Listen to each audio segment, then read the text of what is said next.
ಎಲ್ರಿಗೂ ನಮಸ್ಕಾರ. ಎಲ್ಲರೂ ಹೇಗಿದ್ದೀರಾ? ಐ ಹೋಪ್ಸ್ ಎಲ್ಲರೂ ಚೆನ್ನಾಗಿದ್ದೀರಾ ಅಂತ ಭಾವಿಸ್ತೀನಿ. ನಾವು ಚೆನ್ನಾಗಿದ್ದೀವಿ. ಬೆಳಗ್ಗೆನೇ ಇವತ್ತು ಟಿಫನ್ ಮಾಡ್ಕೊಂಡು ಬಿಡೋಣ ಅಂತೇಳಿ ಎಲ್ಲ ಟಿಫನ್ಗೆಲ್ಲ ರೆಡಿ ಮಾಡ್ಕೊತಾ ಇದೆ.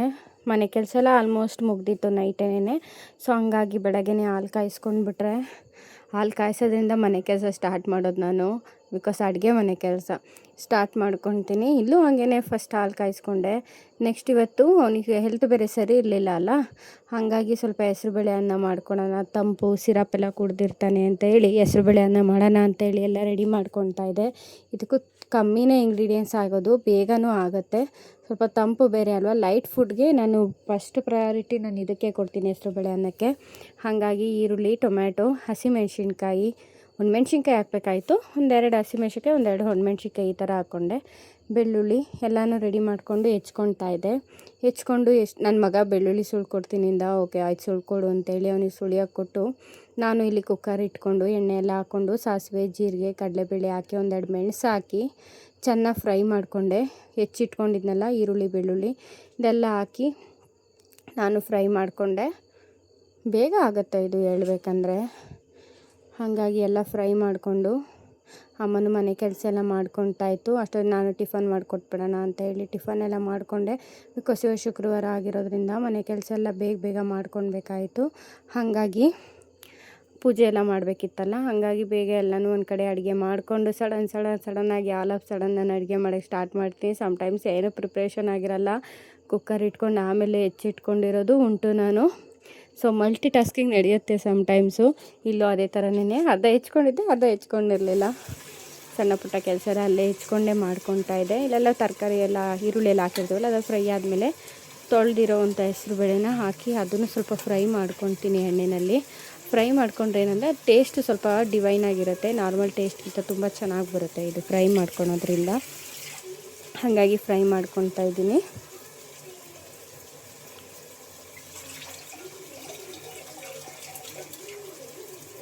ಇಲ್ಲೆಲ್ಲ ಫ್ರೈ ಎಲ್ಲ ಮಾಡಿಕೊಂಡು ಅದನ್ನು ಏನಂದರೆ ಸ್ವಲ್ಪ ಹೆಸ್ರುಬೇಳೆ ಫ್ರೈ ಆದರೆ ಏನಾಗುತ್ತೆ ಅಂದರೆ ರಾಸ್ ಮೇಲೆ ಇರುತ್ತಲ್ಲ ಅದು ಹೋಗುತ್ತೆ. ಫ್ಲೇವರ್ ಮಾತ್ರ ತುಂಬ ಚೆನ್ನಾಗಿರುತ್ತೆ ಹೆಸ್ರುಬೇಳೆ ಅನ್ನೋದು. ಅಕ್ಕಿ ಎಷ್ಟು ಹಾಕಿರ್ತೀನೋ ಅದ್ರ ಅರ್ಧದಷ್ಟು ನಾನು ಹೆಸ್ರುಬೇಳೆ ಹಾಕ್ತೀನಿ, ಯಾಕಂದರೆ ತಂಪಾಗುತ್ತೆ ಅಲ್ಲ. ಹಾಗಾಗಿ ನಾನು ನನ್ನ ಮಗನಿಗೆ ಎಕ್ಸಸ್ ಆಫ್ ಹೀಟ್ ಆಗಿರೋದ್ರಿಂದ ನಾನು ಆದಷ್ಟು ಅವನಿಗೆ ತಂಪಾಗಿರೋದನ್ನೇ ನಾನು ಪ್ರಿಫರ್ ಮಾಡ್ತೀನಿ. ಯಾವಾಗಲೂ ಹೆಸ್ರುಬೇಳೆ ಕೋಸಂಬರಿನೇ ಮಾಡ್ಕೊಡೋಕ್ಕಾಗಲ್ಲ, ಅವು ತಿನ್ನಲ್ಲ, ಟೇಸ್ಟ್ ಕೇಳ್ತಾವಲ್ವ, ಆ ಟೈಮಲ್ಲಿ ಈ ಥರ ಮಾಡಿಕೊಡ್ತೀನಿ. ಹೆಸ್ರು ಕಾಳನ್ನ ನೆನೆಸ್ಬಿಟ್ಟು ಅದನ್ನು ರುಬ್ಬಿಟ್ಟು ಸ್ವಲ್ಪ ತಾಲಿಪಟ್ಟು ಥರ ಮಾಡಿಕೊಟ್ರೆ ಅದು ಸ್ವಲ್ಪ ತಿಂತಾನೆ. ಹಾಗಾಗಿ ಹಿಂಗಾಗಿಲ್ಲ ಅಂದರೆ ಹಂಗೆ ಆ ಥರ ಮಾಡ್ಕೊತೀನಿ. ಆದರೆ ಎಲ್ಲ ಒಂದೇ ಥರನೇ ಇರುತ್ತೆ, ಹಸಿ ಕಾಳು ಸ್ವಲ್ಪ ಫ್ಲೇವರ್ ಚೇಂಜ್ ಮಾಡಿಕೊಟ್ರೆ ಅವನು ಇಷ್ಟಪಟ್ಟು ತಿಂತಾನೆ. ಅವ್ನು ಹೆವಿ ಫುಡ್ಡಿ ಆಯಿತಾ, ಫ್ರೇಗ್ರೆನ್ಸ್ ನೋಡ್ತಾನೆ ಫುಡ್ಡು ಎಲ್ಲ ನಾರ್ಮಲಾಗಿರೋ ಥರ ಇರಲ್ಲ ಅವನು. ಸೊ ಹಂಗಾಗಿ ಅವ್ನು ಟೇಸ್ಟ್ ಬಡ್ಸಿಗೆ ಕರೆಕ್ಟಾಗಿ ನಾನು ಮ್ಯಾನೇಜ್ ಮಾಡಲಿಕ್ಕೆ ಟ್ರೈ ಮಾಡ್ತೀನಿ. ಕೊನೆಗೆ ಇಲ್ಲಿ ಗಾರ್ನಿಷಿಗೆ ಅಂತೇಳಿ ಕೊತ್ತಂಬರಿ ಸೊಪ್ಪು ಹಾಕ್ಕೊಂಡು ಉಪ್ಪು ಹಾಕ್ಕೊಂಡ್ರೆ ಮುಗ್ದೇ ಹೋಯ್ತು ಇದು ಹೇಳ್ಬೇಕಂದ್ರೆ. ಒಂದು ಕುದಿ ಇಕ್ಕಿದ ತಕ್ಷಣ ಕುಕ್ಕರ್ ಮುಚ್ಕೊಬಿಟ್ಟೆ. ಗ್ಯಾಪಲ್ಲಿ ಏನಂದರೆ ನಾನು ಶೆಲ್ಫೆಲ್ಲ ಕ್ಲೀನ್ ಮಾಡ್ಕೊಂಬಿಡ್ತೀನಿ. ಒಂದು ಹಾಡು ಬರುತ್ತೆ ಗೊತ್ತಾ, ಅತಿಯಾದ ಕ್ಲೀನಿಂಗ್ ಒಳ್ಳೆಯದಲ್ಲ ಅಂತ. ಸೊ ಆ ಹಾಡು ನೆನಪಿಸ್ಕೊಂಡೆ ಕೆಲಸ ಮಾಡಿಕೊಂಡೆ ನಾನು. ನಮ್ಮ ಅಮ್ಮನೂ ಅದೇ ಹಾಡು ಹೇಳ್ಬಿಟ್ಟು ಹೋಯ್ತು. ಇದೆಲ್ಲ ತಿಂಡಿ ಕೆಲಸ ಎಲ್ಲ ಆಗಿತ್ತಲ್ಲ, ನಾನು ಇಲ್ಲಿ ಫ್ರೆಶ್ ಅಪ್ ಆಗಿ ಬಂದು ಇದು ಪೂಜೆ ಮಾಡೋಣ ಅಂತ ರೆಡಿ ಆಗ್ತಿದ್ದೆ. ಕುತ್ಕೊಂಡು ಇದು ಹೋಗ್ಲೇಬೇಕಲ್ಲ, ಸೊ ಹಾಗಾಗಿ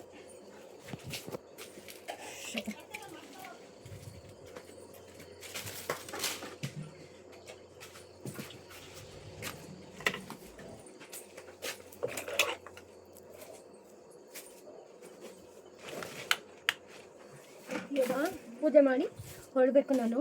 ಆಲ್ರೆಡಿ ಶುಕ್ರವಾರ ಪೂಜೆ ಮಾಡಬೇಕು. ಎಲ್ಲ ಕೆಲಸ ಆಗಿದೆ, ಟಿಫನ್ ಆಗಿದೆ, ಕಸ ಗುಡಿಸಿದ್ದು ಆಗಿದೆ, ನೆಲಗಳೆಲ್ಲ ಒರೆಸ್ಕೊಂಡಿದ್ದೀನಿ. ಪಾತ್ರೆ ನೈಟೇ ತೊಳ್ಕೊಂಡಿದ್ದೆ. ಸೊ ಪಾತ್ರೆ ಕೆಲಸ ಇಲ್ಲ, ಮನೆ ಕೆಲಸ ಎಲ್ಲ ಆಲ್ಮೋಸ್ಟ್ ಮುಗಿದಿದೆ. ಅಮ್ಮ ನೀರು ಹಿಡಿತೈತೆ, ಬಿಕಾಸ್ ಒಂದೆರಡು ದಿನ ಹಿಡ್ಕೊತೈತೆ ಅಷ್ಟೇ. ಎಲ್ಲ ಫಿಲ್ಟ್ರ್ ನೀರೇ ಅಫರ್ಡ್ ಮಾಡ್ತೀನಿ. ಸೊ ನೀರು ಇಟ್ಟಿದ ತಕ್ಷಣ ಪೂಜೆ ಮಾಡಬೇಕು. ಸೆಕೆ, ಹೆವಿ ಸೆಕೆ, ಹಾಗಾಗಿ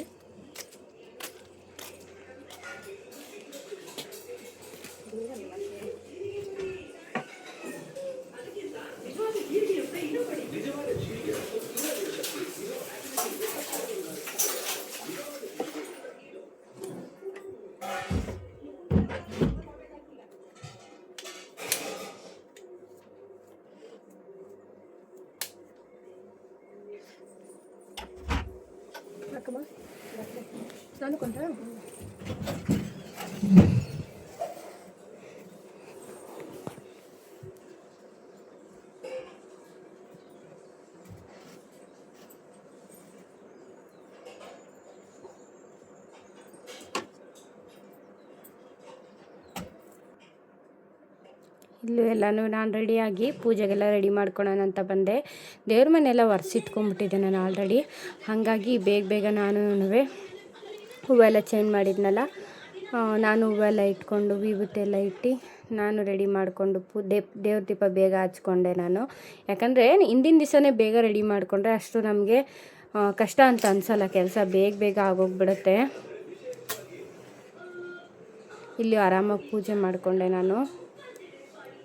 ಪೂಜೆನ ಮಾತ್ರ ನಾನು ನಿಧಾನಕ್ಕೆ ಆರಾಮಾಗೆ ಮಾಡ್ಕೊತೀನಿ. ಇನ್ನು ಮಿಕ್ಕಿದ ಕೆಲಸ ಎಲ್ಲ ಬೇಗ ಮಾಡ್ಕೊತೀನಿ. ಇವಾಗ ಏನಂದರೆ ಚಿನ್ವಾಗಿ ಸ್ಕೂಲ್ ಇಲ್ಲಲ್ಲ, ಅವ್ನು ಎದ್ದೊಳೋದು ಸ್ವಲ್ಪ ಲೇಟು. ಇವಾಗ ಅವ್ನು ಬೆಳಗ್ಗೆನೇ ಪೂಜೆ ಮಾಡ್ತಾನೆ ಅಂತ ನಾನು ಹೇಳೋಕ್ಕಾಗಲ್ಲ, ಯಾಕಂದರೆ ಅವನು ಮಲ್ಕೊಂಡ್ಲಿ ಅಂತ ನಾನು ಸುಮ್ಮನಾಗ್ಬಿಡ್ತೀವಿ. ನಾವು ವೀಕೆಂಡ್ಸ್ ಎಲ್ಲ ಇದ್ದಾಗ ಲೇಟಾಗಿ ಎದ್ದೊಳ್ತೀವಲ್ವ. ಸೊ ಹಾಗಾಗಿ ಅವನು ಮಲಗಲಿ ಅಂತ ಸುಮ್ಮನಾಗ್ಬಿಡ್ತೀನಿ ನಾನು. ಅವನ ಕೆಲಸನ ಅರ್ಧ ನಾನು ಇಸ್ಕೊಳ್ತೀನಿ, ಬಿಡು ನಾನು ಮಾಡ್ಕೊತೀನಿ ಅಂತೇಳಿ. ಸೊ ಹಂಗಾಗಿ ನಾನು ಪೂಜೆ ಎಲ್ಲ ನಾನು ಮಾಡ್ಕೊತಾ ಇದ್ದೀನಿ. ಹಂಗಂತ ಇದು ಕೆಲಸ ಅಂತ ತಿಳ್ಕೊಳಕ್ಕೆ ಹೋಗ್ಬಿಡಿ. ಇದು ನಮ್ಮ ಕರ್ತವ್ಯ ಅಲ್ವಾ. ದೇವ್ರು ನಮ್ಗೆ ಒಳ್ಳೇದು ಮಾಡ್ತಿದ್ದಾನೆ ಅಂತ ಅಂದಮೇಲೆ ನಾವು ಅವ್ರಿಗೆ ಏನು ಮಾಡೋಕ್ಕೆ ಸಾಧ್ಯ. ಒಂದು ಊದ್ಗಡ್ಡಿ ಹಚ್ತೀವಿ ಮನಸಾರ ಅಷ್ಟೇನೆ. ಯಾರೇ ಆದರೂ ಅಷ್ಟೇ ದೇವ್ರ ಆಡಂಬೃತ ಭಕ್ತಿ ಕೇಳೋಲ್ಲ ಅಲ್ಲ. ಸೊ ಹಾಗಾಗಿ ನಾನಿಲ್ಲೊಂದು ಪೂಜೆ ಮಾಡಿಕೊಂಡ್ರೆ ನನಗೆ ಸಮಾಧಾನ. ಇದೂ ನಮ್ಮ ಸ್ವಾರ್ಥಕ್ಕೆ ನಾವು ಪೂಜೆ ಮಾಡೋದು. ಹೇಳ್ಬೇಕಂದ್ರೆ ನಮಗೆ ಸಮಾಧಾನ ಸಿಗುತ್ತಲ್ಲ ಅನ್ನೋ ಒಂದು ಖುಷಿ ಮೇಲೆ ನಾವು ಪೂಜೆ ಮಾಡ್ತೀವಿ. ಇಲ್ಲೂ ಅದೇ ಥರನೇ ಮನಸ್ಫೂರ್ತಿ ಪೂಜೆ ಮಾಡಿ ಒಳ್ಳೇದು ಮಾಡಪ್ಪ ನಮಗೆ ಅಂತ ಕೇಳಿಕೊಂಡು ಪೂಜೆ ಎಲ್ಲ ಮುಗಿಸಿ ಬಂದೆ. ಅಷ್ಟೊತ್ತಿಗೆ ಕುಕ್ಕರು ಕೂಗಿತ್ತಲ್ಲ. ನನ್ನ ಮಗನಿಗೆ ಸ್ವಲ್ಪ ಉಡಿಯಾಗಿದ್ದರೆ ತಿಂತಾನೆ, ಆಯಿತಾ. ತುತ್ತಕ್ಕೂ ಹೆಸ್ರುಬೇಳೆ ಕಟ್ಟೆಲ್ಲ ಬಿಟ್ಟಿರುತ್ತಲ್ಲ, ಅದು ತುಂಬ ಇಷ್ಟ ಆಗುತ್ತೆ ಅವನಿಗೆ. ಹೆಸ್ರುಬೇಳೆ ಅನ್ನ ಅವ್ನ ಮಗು ಇದ್ದಾಗಿಂದನೂ ನಾನು ತಿನ್ನಿಸ್ತಾ ಇದ್ದೀನಿ. ಸೊ ಹಂಗಾಗಿ ಅವಾಗೆಲ್ಲ ಸ್ವಲ್ಪ ಖಾರ ಕಮ್ಮಿ ಆಗ್ತಾಯಿದೆ. ಇವಾಗ ಈ ಥರ ಮಾಡಿ ತಿನ್ನಿಸ್ತೀನಿ.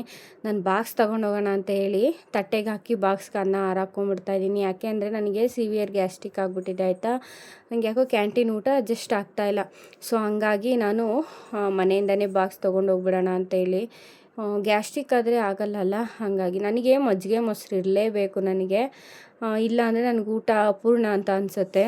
ಏನೇ ಆಗಲಿ ನಾವು ಇಷ್ಟಪಟ್ಟು ಊಟ ಮಾಡಬೇಕಲ್ವ. ನಾವು ಕಷ್ಟ ಬಿಟ್ಟು ದುಡಿಯೋದು ಯಾಕೆ, ದುಡಿಯೋಕ್ಕೆ ಶಕ್ತಿ ಬರೋದು ಯಾವಾಗ ಹೇಳಿ, ಊಟನ ಹೊಟ್ಟೆ ತುಂಬ ತಿಂದಾಗ. ಸೊ ಇಲ್ಲೂ ಹಂಗೇ ಬಾಕ್ಸೆಲ್ಲ ಹಾಕ್ಕೊಂಡೆ ನಾನು. ಬಾಕ್ಸಲ್ಲಿ ಹಾಕ್ಕೊಂಡು ಬ್ಯಾಗ್ ಇಟ್ಕೊಂಡ್ಬಿಡ್ತೀನಿ ಫಸ್ಟು. ಯಾಕಂದರೆ ನಾನು ಮರ್ತೋಗ್ಬಿಡ್ತೀನಿ, ಆಯಿತಾ. ಇವಾಗ ಬಾಕ್ಸ್ ತೊಗೊಂಡು ಹೋಗ್ತಿರ್ಲಿಲ್ಲ 1-2 ವೀಕ್ಸಿಂದ. ಇವಾಗ ಮತ್ತೆ ತೊಗೊಂಡು ಹೋಗ್ತಿರೋದ್ರಿಂದ ಮರ್ತೋಗ್ಬಿಡ್ತೀನಿ. ಹಾಗಾಗಿ ಫಸ್ಟು ನಾನು ಬಾಕ್ಸ್ ಇಟ್ಕೊಂಡ್ಬಿಟ್ಟೆ. ಇನ್ನೊಂದು ತಟ್ಟೆಗೆ ನಾನು ತಿನ್ನಲಿಕ್ಕೆ ಅಂತ ಆರಾಕಿದ್ದೆ ಫ್ಯಾನ್ ಹಾಕ್ಬಿಟ್ಟು. ಸೊ ಹಾಗಾಗಿ ಬಾಕ್ಸೆಲ್ಲ ಇಟ್ಕೊಂಡು ನಾನು ಟಿಫನ್ ಮಾಡ್ಲಿಕ್ಕೆ ಸ್ಟಾರ್ಟ್ ಮಾಡಿದೆ. ಅಮ್ಮನೂ ತಿಂಡಿ ತಿನ್ನೋಕ್ಕೆ ಬಂದರು. ನನ್ನ ಮಗನೂ ಸ್ನಾನ ಮುಗಿಸಿ ಬಂದ. ಅವನು ಐರನ್ ಬಾಡಿ ತೋರಿಸ್ತಿದ್ದಾನೆ. ಭಾರಿ ಬಾಡಿ ಇದೆ ಅಂತ. ಪಾಪ ವೆಯ್ಟ್ ಲಾಸ್ ಆಗಿಬಿಟ್ಟ ಅವನಿಗೆ. 2 ದಿವಸ ಹುಷಾರಿಲ್ಲದಕ್ಕೆ ವೆಯ್ಟ್ ಲಾಸ್ ಆಗಿಬಿಟ್ಟ ಅವನು. ಮುಖದಲ್ಲಿ ಕಳೆನೇ ಹೊರಟೋಯ್ತು ಅವನು. ಆ ಥರ ಆಗಿಬಿಟ್ಟಿದ್ದ. ನನಗೆ ಬೇಜಾರಾಗುತ್ತೆ ಹೇಳಬೇಕು ಅಂದರೆ. ನನಗೆ ಉಸಿರು ಹಿಡ್ಕೊಂಡಂಗೆ ಆಗ್ಬಿಟ್ಟಿತ್ತು, ಆಯಿತಾ. ಯಾಕೋ ಸ್ಟ್ರೈಟಾಗಿ ಕುತ್ಕೊಳಕ್ಕೆ ಆಯ್ತಾ ಇರಲಿಲ್ಲ. ಹೆವಿ ಬೆನ್ನೋವು, ಉಸಿರಾಡೋಕ್ಕೆ ಆಗ್ತಾ ಇರಲಿಲ್ಲ. ಆ ಥರ ಆಗ್ತಾಯಿತ್ತು. ನಾನು ಅಮ್ಮಂಗೆ ಹೇಳ್ತಾಯಿದ್ದೆ. ನಮ್ಮ ಅಮ್ಮ ಬೈತಾಯಿತ್ತು. ಮುಂಚೆನೇ ಹೇಳೋದಲ್ವ ಎದ್ದಿದ ತಕ್ಷಣ ಅಂತೆಲ್ಲ ಹೇಳ್ತಾಯಿತ್ತು. ಇಲ್ಲಿ ಉಸಿರು ಬತ್ತಿ ಸೊಪ್ಪು ಅಂತ ತಿಕ್ಕತ್ತೆ, ಅದು ಕಮ್ಮಿ ಆಗುತ್ತೆ ಅಂತ ಹೇಳ್ತಾಯಿತ್ತು ನಮ್ಮಮ್ಮ. ನಾನು ಹೇಳೇ ಇರಲಿಲ್ಲ ಅವ್ರಿಗೆ. ಹೆವಿ ನನಗೆ ಬೆನ್ನು ನೋವು. ಯಾವ ಥರ ಅಂದರೆ ಉಸಿರಾಡಿದ್ರೆ ಸ್ವಲ್ಪ ಕಷ್ಟ ಆಗ್ತಾಯಿತ್ತು, ಕುತ್ಕೊಳಕ್ಕೆ ಆಗ್ತಾ ಇರಲಿಲ್ಲ. ಅಷ್ಟು ಬೆನ್ನು ನೋವಿತ್ತು ನನಗೆ. ಹೇಳ್ತಾ ಇದ್ದೆ ನಾವು ಅಮ್ಮನಿಗೆ, ಬಿಡು ಹೋಗಲಿ ನಾಳೆ ಹಚ್ತೀನಿಲ್ಲ, ಒಂದು ಮಾತ್ರೆ ತೊಗೊಂಡೋಗು ಅಂತ ಹೇಳ್ತಾಯಿತ್ತು. ಹ್ಞೂ ಅಂತ ಅಂದ್ಬಿಟ್ಟು ಸುಮ್ಮನಾದೆ. ಸಂಜೆ ಮನೆಗೆ ಬರೋಷ್ಟೊತ್ತಿಗೆ ಶಾಕಿಂಗ್ ನ್ಯೂಸ್ ಕಾದಿತ್ತು ನನಗೆ. ಬಿಕಾಸ್ ಚಿನ್ಮಯಿಗೆ ಮತ್ತೆ ಹೊಟ್ಟೆ ನೋವು ಸ್ಟಾರ್ಟ್ ಆಗಿತ್ತು. ಹೆವಿ ಹೊಟ್ಟೆ ನೋವು ಬಂದ್ಬಿಟ್ಟೈತೆ. ಅಮ್ಮ ಬಂದು ಆಟೋ ಮಾಡಿಕೊಂಡು ಕರ್ಕೊಂಡೋಗಿದ್ದಾರೆ ಹಾಸ್ಪಿಟಲ್ಗೆ. ನಾನು ಏನು ಮಾಡಲಿ ಅಂತಲೇ ಗೊತ್ತಾಯ್ತಿಲ್ಲ ಸ್ನೇಹಿತರೆ. ಏನಾಗ್ಬಿಟ್ಟಿದೆ ಅಂದರೆ ಅವ್ನು ಹುಷಾರಾದ ಬಿಡು ಅಂತ ಅನ್ನೋಷ್ಟೊತ್ತಲ್ಲಿ ಮತ್ತೆ ಅದೇ ಥರ ಆಗ್ತಿದ್ದಾನೆ. ನನಗಂತೂ ಕೈ ಕಾಲೇ ಆಡ್ತಾಯಿಲ್ಲ. ಅಮ್ಮನೂ ಬೇಜಾರು ಮಾಡ್ಕೊತು. ಆಸ್ಪತ್ರೆಗೆಲ್ಲ ತೋರಿಸ್ಕೊಬಂದು ಇನ್ನೇನು ಹುಷಾರಾದ ಬಿಡು ಅನ್ನೋಷ್ಟೊತ್ತಲ್ಲಿ ಆಗಲೇ ಹಿಂಗಾಯಿತು. ಏನು ಮಾಡಬೇಕು, ಇನ್ನು ಹೆಂಗೆ ನೋಡ್ಕೋಬೇಕು ಈ ಹುಡುಗನ ಅಂತ ಎಲ್ಲರೂ ಬೇಜಾರು ಮಾಡ್ಕೊಂಡ್ವಿ. ಅಂದರೆ ನಾನು ಬಂದಿದ್ದು ಲೇಟ್ ಆಯಿತಾ, 8:30ಗೆ ಬಂದ್ವಿ. ನಾನು ಗಾಬರಿ ಆಗ್ತೀನಿ ಅಂತ ಮನೇಲಿ ಹೇಳಿರಲಿಲ್ಲ. ಮೊನ್ನೆನೇ ಲಾಸ್ಟ್ ಟೈಮೇ ಗಾಬರಿ ಆಗಿಬಿಟ್ಟಿದೆ. ಅವ್ನು ಕಾಲ್ ಮಾಡಿ ಹೇಳಿದಾಗ. ಈ ಸತಿ ಏನೂ ಹೇಳಲಿಲ್ಲ. ನನ್ನ ತಂಗಿನೇ ಆಟೋಗೆಲ್ಲೇ ಗಾಡಿಗಳಿಗೆಲ್ಲ ಫೋನ್ ಮಾಡಿದ್ದಾಳೆ. ನಮ್ಮ ಟೈಮಿಗೆ ಸಿಗಬೇಕಲ್ಲ ಅವ್ರುಗಳು. ಸೊ ಹಂಗಾಗಿ ಯಾವುದೋ ಆಟೋ ಮಾಡಿಕೊಂಡೇ ಹೋಗ್ಬಿಟ್ಟು ಬಂತು ಅಮ್ಮ. ಆಯ್ತು, ಅವ್ನು ಎದ್ದೊಳಕ್ಕೆ ಆಗ್ತಾ ಇರಲಿಲ್ಲ ಅಂತೆ, ಅಷ್ಟು ಹೊಟ್ಟೆ ನೋವು ಬಂದುಬಿಟ್ಟಿದೆ. ನನಗೆ ಒಂಥರ ಅಳು ಬಂದುಬಿಡ್ತು. ನೈಟು ಹತ್ಕೊಂಡ್ಬಿಟ್ಟೆ ನಾನು. ಎಷ್ಟು ಎಬ್ರಿಸಿದ್ರು ಎದ್ದೊಳ್ತಾ ಇಲ್ಲ. ಇಂಜೆಕ್ಷನ್ ಪವರ್ ಇದ್ದಿದ್ದರಿಂದ ಹೊಟ್ಟೆ ನೋವು ಅಂತ ಬಂದ್ಬಿಟ್ಟು ಹೆಂಗೆ ಆಡ್ತಿದ್ದ ಅಂತ ನಾವು ಅಮ್ಮ ಹೇಳ್ತಾಯಿದ್ರು ನನಗೆ ಯಾಕಮ್ಮ ಹೇಳಲಿಲ್ಲ ಅಂತಂದರೆ, ಏನು ಹೇಳ್ತೀಯಾ ನೀನು ಹೊಂದ್ಕೊಂತೀಯ ಅಂತ ಹೇಳಲಿಲ್ಲ ಅಂತ ಅಂದ್ಬಿಟ್ಟು ಎಷ್ಟು ಎಬ್ರಿಸಿದ್ರು ಎದ್ದೊಳ್ತಿಲ್ಲ ಆಯಿತಾ. ಅವನು ನೋಡ್ತಾನೆ ಇರಲಿಲ್ಲ ಪಾಪ, ನನ್ನ ಕಣ್ಣು ಮುಚ್ಕೊಂಡೇ ಮಾತಾಡ್ತಿದ್ದ. ಇಲ್ಲೂ ಊಟ ಮಾಡ್ತಾ ಇರಲಿಲ್ಲ, ಆಟ ಮಾಡ್ತಿದ್ದ. ಹಿಡ್ಗಣ್ಣಲ್ವಾ, ಹಾಗಾಗಿ ನಾನು ಸ್ವಲ್ಪ ಮಜ್ಜಿಗೆನ ತಿನ್ಸೋಣ ಅಂತೇಳಿ ತಿನ್ನಿಸ್ತಾ ಇದ್ದೆ. ನಾನು ಎಷ್ಟೇ ಸಾಕಾಗಿ ಬಂದಿದ್ರು ನನ್ನ ಮಗ ನಗ್ನಗ್ತಾ ಇದ್ದರೆ ನನಗೆ ಅದೇ ಒಂದು ಖುಷಿ. ನನ್ನ ಸಾಕಾಗಿರೋದನ್ನೆಲ್ಲ ನಾನು ಮರ್ತು ಬಿಡ್ತೀನಿ. ಇಲ್ಲಿ ನನಗೆ ಡೆಡ್ ಆಪೋಸಿಟ್ ಒಂದು 3 ದಿವಸದಿಂದ ಯಾಕೋ ತುಂಬ ಬೇಜಾರಾಗ್ತಾಯಿತ್ತು. ಅವ್ನ ಮುಖ ನೋಡೋಕ್ಕಾಗ್ತಾಯಿಲ್ಲ ನನಗೆ. ನನ್ನ ಮಗ ಈ ಥರ ಇರೋನಲ್ಲ ಅವನು. ಸೊ ಹಂಗಾಗಿ ಅಮ್ಮ ಕಾಲು ದುಡ ನನ್ನ ಮುಖ ನೋಡೋಕ್ಕಾಗ್ದಲೇ ಪಾಪ ನಾವು ಅಮ್ಮ ಕಾಲು ದುಡಾದರೂ ತೆಗ್ದಾಕ್ತೀನಿ ಇರು ಅಂತೇಳಿ ತೆಗ್ದಾಕ್ತಾಯಿತ್ತು. ಏನೇನೋ ಮಾಡುತ್ತೆ ಅಮ್ಮನೂ ಕಾಲು ದುಳೆಲ್ಲ ತೆಗ್ದಾಕೋಣ ಅಂದ್ಬಿಟ್ಟು.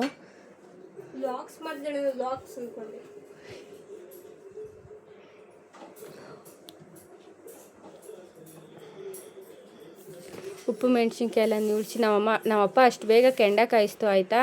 ಕೆಂಡ ಎಲ್ಲ ಮಾಡಿಸಿ ಆಯ್ತಿದ್ದಂಗೆ ಅಮ್ಮ ಕರೀತು. ಮಜ್ಜಿಗೆಯನ್ನು ಮಾಡಿಕ್ಕಿತ್ತಲ್ಲ, ಅದೇ ತಟ್ಟೆಲಿನೇ ನಾವು ಮಾಡ್ಕೊಂಡ್ವಿ. ಕಾಲ್ದೊಳು ತೆಗ್ದಾಕ್ಸಿದ್ವಿ. ಏನು ಮಾಡಿದ್ರು ಅವ್ನಿಗೆ ಹೊಟ್ಟೆ ನೋವು ಕಮ್ಮಿ ಆಗ್ತಾ ಇರಲಿಲ್ಲ. ಹಾಸ್ಪಿಟಲ್ಗೂ ಹೋಗಿ ಬಂದಿದ್ವಿ. ಅಲ್ಲೇ 2 ಟೈಮ್ಸ್ ಆಯಿತು ಹಾಸ್ಪಿಟಲ್ಗೆ ಹೋಗಿ ಬಂದು. ಅದು ಕಮ್ಮಿ ಆಗ್ತಿರ್ಲಿಲ್ಲಲ್ಲ. ನಾವಪ್ಪ ಕೆಂಡ ಮಾಡಿಬಿಟ್ಟು ಇದು ಒಂದು ನೋಡೋಣ ಅಂತೇಳಿ ಮಾಡಿದ್ದಾಯಿತು. ಇದು ಕಾಲ್ದುಳು ಆಗಿಲ್ಲ ಅಂತಲೇ ಹೇಳ್ತಾಯಿತ್ತು ನಮ್ಮಪ್ಪ. ಸುಮ್ಮನೆ ಇದು ಮಾಡೋದು ವೇಸ್ಟು, ನೀನು ಕಾಲ್ದುಳು ಆಗಿಲ್ಲ ಅಂತಂದಕ್ಕೆ ನನ್ನ ಸಮಾಧಾನಕ್ಕೆ ಒಂಚೂರು ಮಾಡಿದ್ರು. ಅಂದರೆ ನಾನು ಬೇಜಾರು ಮಾಡ್ಕೊತೀನಲ್ಲ, ಇದು ಒಂದು ನೋಡೋಣ ಅಂತ. ಅವ್ರು ಹೇಳಿದ ನಿಜ, ಕಾಲ್ದುಳು ಆಗಿರಲಿಲ್ಲ, ನಾನೇ ಹೇಳ್ತಾಯಿದ್ದೆ.